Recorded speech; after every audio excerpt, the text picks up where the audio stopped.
जाति ने पूछो साधु की, पूछ लीजिए ज्ञान, मोल करो तलवार का, पड़ा रहन दो म्यान। संत कबीर के इस दोहे का सार यह है कि ज्ञान ही सच्चा मूल्य है। हमें ज्ञानी व्यक्ति की जाति या धर्म के बजाय उसके ज्ञान को महत्व देना चाहिए। ज्ञान यानी कि तलवार का मूल्य शरीर यानी कि म्यान की तुलना में ज्यादा होता है। नमस्कार, अपडेट इंडिया पर मैं अतुल एहसास आपके साथ। और आज बात केंद्र सरकार द्वारा जातिगत जनगणना कराए जाने के फैसले की। हमारे खास कार्यक्रम प्रजातंत्र में मोदी कैबिनेट एक बड़ा फैसला लेते हुए आगामी जनगणना में जातिगत गणना को शामिल करने का निर्णय लिया है। लंबे समय से विपक्षी दल इसकी मांग कर रहे थे।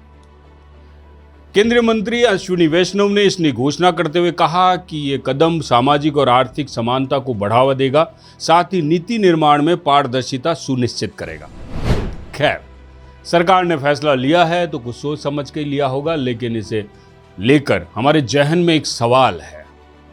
जो देश सदियों से कर्म प्रधान देश रहा, जहां समानता की बात की जाती है, यहां बार बार कहा जाता है हम सब एक हैं, उस देश में जातिगत जनगणना कराकर असमानता के बीज का दोबारा क्यों बोया जाना जरूरी है।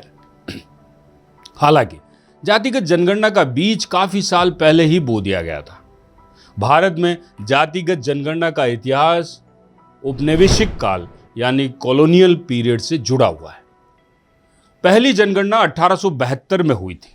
गौर करिएगा, 1872, जब अंग्रेजों का शासन था और देश गुलाम था। इसके बाद 1881 से नियमित रूप से हर 10 वर्ष में यह प्रक्रिया शुरू हुई। उस समय जातिगत आंकड़े इकट्ठा करना सामान्य था। फिर आया आजादी के बाद का दौर, जब 1951 में सरकार ने फैसला लिया कि जातिगत आंकड़े इकट्ठा करना सामाजिक एकता के लिए हानिकारक हो सकता है।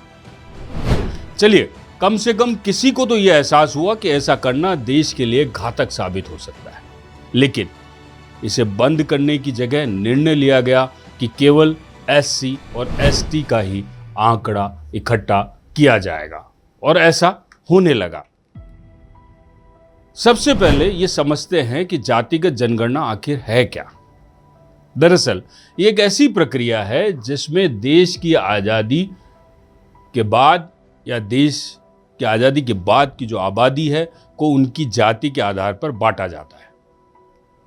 भारत में हर 10 साल में होने वाली जनगणना में आमतौर पर उम्र, जेंडर, शिक्षा, रोजगार और अन्य सामाजिक आर्थिक मापदंडों पर डेटा इकट्ठा किया जाता है।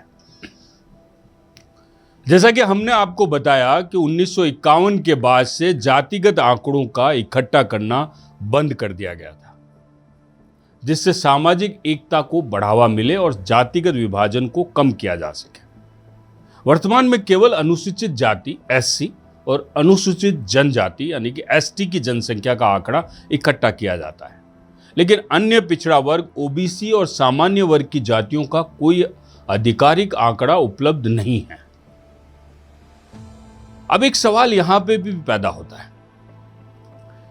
कि एससी और एसटी की जनसंख्या के आंकड़े जुटाए जा रहे हैं और ओबीसी और जनरल कैटेगरी के नहीं। ऐसा क्यों? देश में सब बराबर है, सबको समानता का अधिकार है।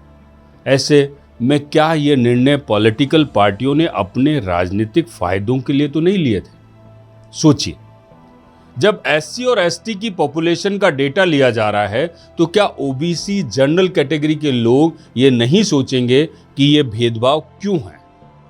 क्या ये वे नहीं सोचेंगे कि आंकड़े लाभ देने के लिए लिए जाते हैं तो उनका डेटा क्यों नहीं इकट्ठा किया जा रहा?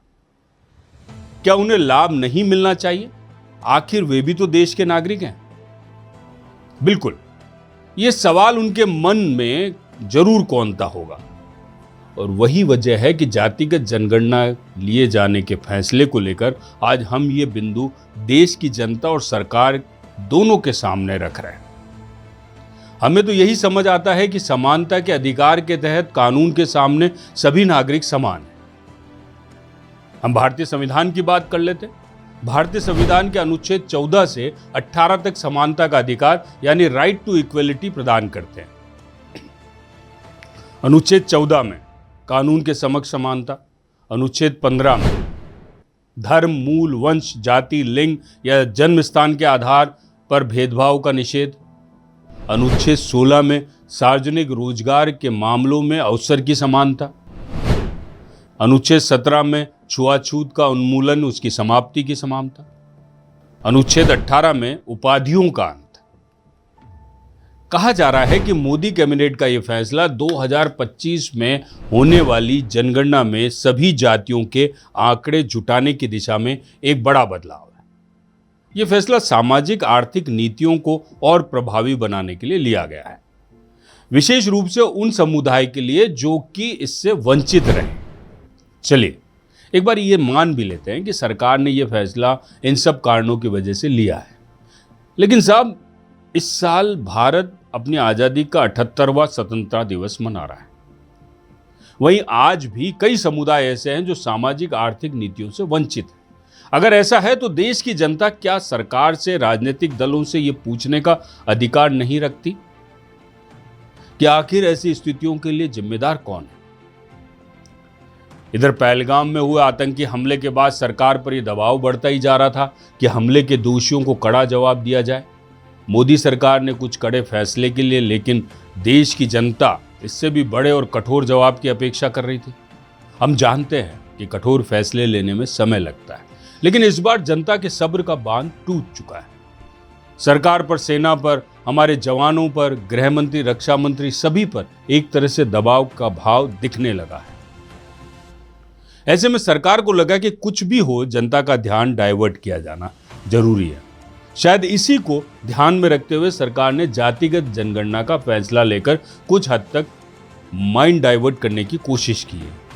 वरना आप ही सोचिए, एक तरफ आतंकी हमले से जान गंवाने वालों के परिजन मोदी सरकार से यह उम्मीद लगाए बैठे हैं कि इस बार कुछ अलग होगा और बड़ा होगा। प्रधानमंत्री मोदी भी खुद एक के बाद एक मीटिंग ले रहे हैं, पाकिस्तान को कभी ना भुलाने वाले सबक सिखाने की स्ट्रेटेजी बना रहे हैं। फिर इस कठिन और संवेदना भरे माहौल में केंद्र सरकार ने अचानक इस मुद्दे पर फैसला क्यों लिया, ये बात समझ से परे है। माना कि राहुल गांधी पिछले काफी समय से जातिगत जनगणना की मांग उठा रहे हैं। इसे सामाजिक न्याय का आधार बताते हुए 2024 के लोकसभा चुनाव में जातिगत जनगणना को एक प्रमुख मुद्दा भी बनाया गया था। विपक्षी पार्टियां लंबे समय से इसकी मांग कर रही थी। यहां तक कि भाजपा की सहयोगी पार्टी जेडीयू भी जातिगत जनगणना के पक्ष में थी। इन सभी दलों का मानना है कि जातिगत आंकड़े नीति निर्माण में मदद करेंगे। चलिए, इनके इस बिंदु पर हम सहमत हो जाते हैं, लेकिन फिर भी एक सवाल, आजादी के बाद से अब तक ये सो कॉल्ड नीति निर्माण पूरा क्यों नहीं हो पाया? 78 साल हो गए। इतने सालों में तो विश्व के कई देश कहां से कहां पहुंच गए साहब। हम अभी तक नीति निर्माण में अटके पड़े। क्या आपका मन नहीं कर रहा है कि इस उपलब्धि के लिए देश के नेताओं को प्रणाम कर लिया जाए? जातिगत जनगणना के समर्थकों का मानना है कि सामाजिक न्याय और समावेशी विकास की दिशा में यह एक क्रांतिकारी कदम हो सकता है। जातिगत आंकड़ों की मदद से सरकार को विभिन्न समुदायों की सामाजिक आर्थिक स्थिति को बेहतर ढंग से समझने में मदद मिलेगी। इससे उन समुदाय को पहचान हो सकेगी जो ऐतिहासिक रूप से हाशिए पर है। चलिए, मान भी लेते हैं, इस बात को मान भी लेते हैं, लेकिन फिर वही सवाल जो बार बार हमारे जहन में आ रहा है, आखिर ऐसा करना भी था तो 78 साल क्यों लग गए इन सब में? हम ये भी मान लेते हैं कि जातिगत जनगणना के कई फायदे हो सकते हैं, लेकिन इसके नुकसान और इससे और होने वाले घातक परिणामों के बारे में कौन विचार करेगा? जब हर सिक्के के दो पहलू होते हैं और दोनों ही पहलू पर ध्यान दिया जाने की जरूरत होती है फिर से, और ऐसे में इस मुद्दे पर भी दोनों ही पहलुओं पर ध्यान देना होगा। जातिगत जनगणना के आलोचकों का तर्क है कि जातिगत जनगणना समाज में पहले से मौजूद जातिगत विभाजन को और गहरा सकती है। वहीं इसका उपयोग राजनीतिक दलों द्वारा वोट बैंक की राजनीति के लिए भी किया जा सकता है। आपको थोड़ा सा अजीब लग रहा हो, परंतु इन बातों की सार्थकता को ढूंढिएगा जरूर अपने जहन में डालकर। अब ये हम पहले भी कह चुके हैं कि आज़ादी के इतने सालों बाद तक भी जब इस व्यवस्था का फ़ायदा आम नागरिक को नहीं मिल पाया, ऐसे में क्यों नहीं माना जाए कि इसका फ़ायदा देश की जनता को नहीं मिला, बल्कि राजनीतिक दलों ने इसका फ़ायदा उठाया और आज तक उठाया जा रहा है। खैर, देश में जातिगत जनगणना कराए जाने का फैसला ले लिया गया है, लेकिन इसका श्रेय किसे दिया जाना चाहिए, अब यह भी एक बहुत बड़ा सवाल है। नीतीश कुमार के समर्थकों ने पोस्टर लगा दिए हैं कि जातिगत जनगणना बिहार से भारत तक। वहीं कांग्रेस और उसके नेता इसे राहुल गांधी की सबसे बड़ी जीत बताने में कोई कोर कसर नहीं छोड़ रहे। भाजपा के नेता इसका श्रेय पीएम मोदी को दे रहे हैं। वैसे यदि इससे फायदा होता है तो इसका क्रेडिट लेने के लिए सभी पार्टियां दमखम दिखाते हुए आगे आएंगी, लेकिन यदि इसका नुकसान हुआ तो उसकी जिम्मेदारी लेने के लिए भी क्या ये पॉलिटिकल पार्टियां इतना उत्साह दिखाएगी?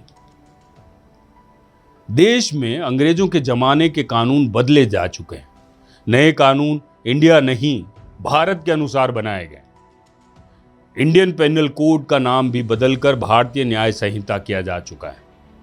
ये सब देखकर भारत के नागरिक होने की गर्व अनुभूति देता है, दो गुनी और ज्यादा हो जाती है उस गर्व की अनुभूति। जी हाँ, वही भारत जो सोने की चिड़िया था। और ये सब तब था जब जातिगत जनगणना नहीं थी। ये सब तब था जब भारत जाति प्रधान कर्म प्रधान देश था। आज कहने को तो हम आज़ाद हैं, लेकिन जातियों की बेड़ियों ने हमें जकड़ा हुआ है। यकीन मानिए, इन बेड़ियों से निकलने के बाद ही भारत फिर से सोने की चिड़िया बन जाएगा, वरना देश की स्थिति और हालात हमारे और आपके सामने ही। एक बार फिर संत कबीर का दोहा दोहराना चाहूंगा, जाति न पूछो साधु की, पूछ लीजिए ज्ञान, मोल करो तलवार का, पड़ा रहन दो म्यान। नमस्कार, जय भारत।